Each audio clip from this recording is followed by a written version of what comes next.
super esprinteko 8. asteko entrenamenduei hasiera emateko. Astenetan 1000 metro egingo ditugu igerian, bastante material beharko dugu pula, palak, aletak eta tuboa.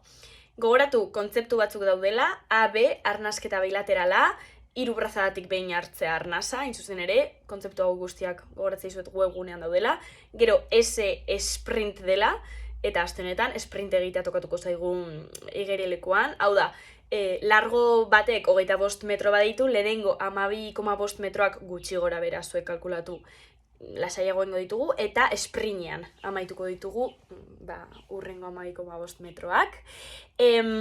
Bizikletari dagokionez, osteguneko entrenamenduan, 4. asteko entrenamendu antzekoa egingo dugu, gogoratzen, nola egin genuen lehenengoz indarra hanka batekin eta gero bestearekin, edo zein zalantza webgunera edo telegramen bidez bota zuen galderak.